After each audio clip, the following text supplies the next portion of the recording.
ஒரு மனுஷன் ஆயிரக்கணக்கான ஆண்டுகளுக்கு முன்பு தன்னோட தேவைக்காக ஒரு சின்ன பொருளை உருவாக்குற மக்களே. அதை பயன்படுத்தினவன் இன்று நம்மளோட இல்லை. ஏன் அவன் வாழ்ந்த வீடும் இல்லை, அவன் நகரமும் இல்லை. ஆனால் அவன் பயன்படுத்திய அந்த ஒரு பொருள் மட்டும் இன்னும் மண்ணுக்குள்ள அமைதியாக காத்திருக்கு. ஒரு நாள் தொல்லியல் ஆய்வாளர்கள் அந்த மண்ணை தோண்டினப்போ அந்த பொருள் மீண்டும் வெளிச்சத்தை பார்க்குது. அதன் பிறகு தமிழகத்தின் வரலாற்றை பற்றி நாம் நினைச்ச பல கருத்துக்களும் மாறத் தொடங்குது. இன்று அப்படிப்பட்ட தமிழகத்தில் கண்டுபிடிக்கப்பட்ட சில விசித்திரமான பொருட்களை பற்றி நாம பார்க்க போறோம். அவை வெறும் பழைய பொருட்கள் இல்லை மக்களே, அவை காலம் பேசும் சாட்சிகள். நீங்க பார்த்துட்டு இருக்கிறது boys next door channel. Like பண்ணாதவங்க லைக் பண்ணிட்டு, ஷேர் பண்ணிட்டு, கமெண்ட் பண்ணிட்டு, மறக்காம சப்ஸ்கிரைப் பண்ணிட்டு இந்த வீடியோ பாருங்க. கண்டிப்பா உங்களுக்கு இந்த வீடியோ பிடிக்கும். நீங்க பார்த்துட்டு இருக்கிறது தமிழகத்தில் கண்டுபிடிக்கப்பட்ட விசித்திர பொருட்கள். வாங்க நம்ம வீடியோ கொடுப்போம்.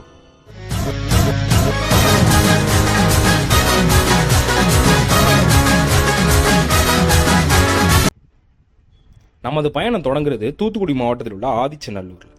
இந்த பெயரை நீங்க கேள்விப்பட்டிருக்கலாம். ஆனா இங்க கண்டுபிடிக்கப்பட்ட பொருட்கள் உலக தொல்லியல் ஆராய்ச்சிகளில் ஆச்சரியப்பட வச்சிருக்கு. 1900 ஆண்டுகள்லயே இங்கே அகழ்வாராய்வு நடந்திருக்கு. அப்போ மண்ணுக்குள்ள இருந்து நூற்றுக்கணக்கான பெரிய தாளிகள் கண்டுபிடிக்கப்பட்டிருக்கு. தாளிகள்னா பெரிய சைஸ் மண்பானைகள் மாதிரியான ஒரு அமைப்பு. அவை சாதாரண மண்பானைகள் என்று நீங்க நினைக்கலாம். ஆனா அவற்றை திறந்த போது அனைவரும் அதிர்ச்சி அடைந்தனர்.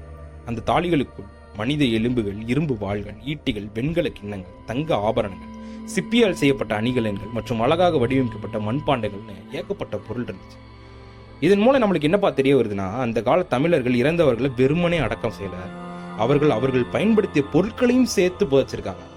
இது மறுமை வாழ்க்கையை பற்றி ஒரு நம்பிக்கையை காட்டுதுன்னு பல ஆய்வாளர்கள் கருதுறாங்க. ஆனா இன்னும் ஒரு கேள்விக்கு முழுமையான பதில், அந்த மக்களின் வாழ்க்கை எப்படி இருந்தது, அவங்க யாரு, இன்னும் மண் மட்டும் அதுக்கான பதிலை அமைதியை மறைச்சு வச்சிருக்குல்ல. அடுத்து நம்ம பார்க்க போற இடம் சிவகங்கை மாவட்டத்தில் உள்ள கீழடி. ஒரு சாதாரண கிராமம். ஆனா 2015 தொடங்கிய அகழ்வாய்வுகள் இந்த இடத்த உலக வரைபடத்தில் கொண்டு போய் சேர்த்துருச்சுன்னே சொல்லுது. ஆய்வாளர்கள் என்ன பண்ணாங்கன்னா, வீடுகளின் சுவர்களை, கழிவுநீர் காய்வாள்கள், உலைகள், மணிகள், விளையாட்டு பொருட்கள் எல்லாவற்றையும் கண்டுபிடிச்சாங்க. ஆனா இதெல்லாம் விட அவர்கள் மிகவும் ஆச்சரியப்படுத்தினது என்னன்னா, ஒரு சின்ன மண் ஓடு. அப்படி என்னப்பா இருந்துச்சு அப்படின்னா, அவற்றின் மீது தமிழ் பிராமிய எழுத்துக்கள் இருந்துச்சு. அதாவது 2000 ஆண்டுகளுக்கு முன்பே தமிழர்கள் எழுதவும், கணக்கு பதிவு செய்யவும், வணிகம் செய்யவும் தெரிஞ்சிருக்காங்க. ஒரு சிறிய மண் துண்டு ஒரு பெரிய நாகரிகத்தின் குரலாகவே மாறிடுச்சுல. இன்று கீழடி என்ற பெயர் தமிழகத்தின் நகர வாழ்க்கை, கல்வி, தொழில், வணிகம் ஆகியவற்றின் முக்கிய சான்றுகளில் ஒன்றாக கருதப்படுது. அடுத்து நான் உங்களை சொல்ல போறது உங்களுக்கு ஆல்ரெடி தெரிஞ்சிருக்கும், ஆனா உங்களை ரொம்ப ஆச்சரியப்படுத்துற விதமாகவும் இருக்கும். புதுச்சேரிக்கு அருகில் உள்ள அரிக்கைமேடு. இன்று அமைதியா இருக்கு இந்த இடம் ஒரு காலத்துல மிகப்பெரிய துறைமுக நகரமாக இருந்திருக்கலாம்னு ஆய்வுகள் தெரிவிக்கும். அகழாய்வுல ரோமானிய நாணயங்கள், ஆம்போரா எனப்படும் பெரிய மது குடுவைகளின் உடைந்த பகுதிகள், வண்ண கண்ணாடி மணிகள், வெளிநாட்டு மண்பாண்டங்கள் என பல பொருட்கள் கிடைச்சிருக்கு மக்களே. இதன் மூலமா சுமார் 2000 ஆண்டுகளுக்கு முன்பே தமிழகத்துக்கும் ரோம பேரரசுக்கும் கடல் வணிக தொடர்பு இருந்திருக்கலாம்னு உறுதி செய்யப்படுது. அப்போ தமிழகத்திலிருந்து மிளகு, முத்து, யானத்தந்தம், நறுமண பொருட்கள் ஏற்றுமதி செய்யப்பட்டிருக்கலாம்னு வரலாற்று ஆய்வாளர்களால் கருதப்படுது. இது இன்னைக்கு நம்ம சொல்றோம்ல உலகமயமாக்கல்னு, ஆனா அதன் விதைகள் தமிழகத்தின் கடற்கரையில ஆயிரக்கணக்கான ஆண்டுகளுக்கு முன்பே தொடங்கப்பட்டுருச்சு மக்களே. நீங்க இதுவரை பார்த்ததெல்லாம் சாதாரணமா உங்களுக்கு தெரியலாம், ஆனா அதுவே பெரிய விஷயம்தான். இதை விட பெரிய விஷயம்லாம் அடுத்து வரப்போகுது. அது என்னன்னா, இதுவரை பார்த்தது தமிழர்களின் வாழ்க்கையை பற்றிய சொன்ன பொருட்கள். ஆனா இப்போது பார்க்க போகும் இடம் தமிழகத்தின் தொழில்நுட்ப அறிவை பற்றி பேச போறோம். ஈரோடு மாவட்டத்தில் இருக்கும் கொடுமண். வெளியில் பார்த்தா ஒரு சாதாரண கிராமம் தான், ஆனா மண்ணுக்குள்ள ஒரு தொழில் நகரமே மறைஞ்சிருக்கு மக்களே. அகழாய்வுல வாள்கள், ஈட்டிகள், அம்பு முனைகள், இரும்பு உருக்கிய உலைகள், உலோக கழிவுகள் மற்றும் மண்ணிக்கல் தயாரிப்பு சான்றுகளும் கிடைச்சிருக்கு. இதனால இது வெறும் குடியிருப்பு மட்டும் இல்ல, உற்பத்தி மையமாகவும் இருந்திருக்கலாம்னு ஆய்வாளர்கள் கருதுறாங்க. அந்த காலத்துல இவ்வளவு உயர்தரமான இரும்பு தொழில்நுட்பம் எப்படி சாத்தியமாச்சு? அந்த அறிவு எங்கிருந்து வந்துச்சு? அல்லது தமிழர்களே அதை உருவாக்குனார்களா? இந்த கேள்விக்கு இன்றும் முழுமையான பதில். அடுத்து நம்ம பார்க்க போறது தேனி மாவட்டத்துக்கு அருகில் உள்ள பொருந்தல்.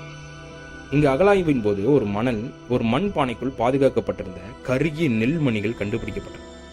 அவற்றின் வயதை அறிவியல் முறையில் ஆய்வு செஞ்ச போது அவை 2000 ஆண்டுகளுக்கு மேலானவையா மக்களே. எவ்வளோ பெரிய விஷயம்.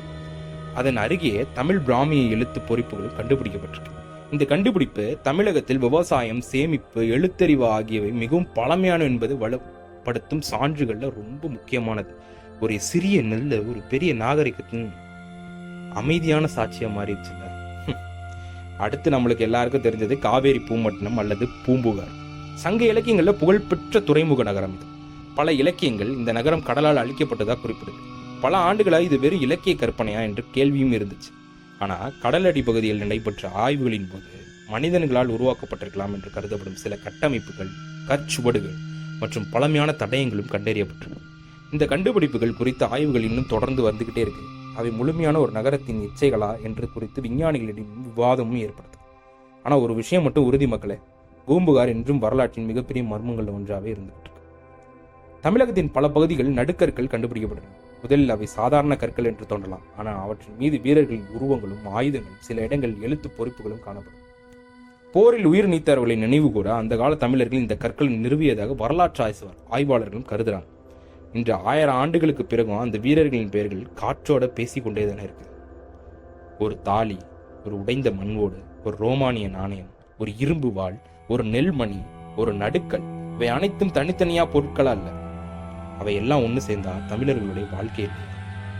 அறிவு, வணிகம், தொழில்நுட்பம், வீரம் மற்றும் நாகரிகத்தின் அமைதியான சாட்சிகள் இவை எல்லாம்.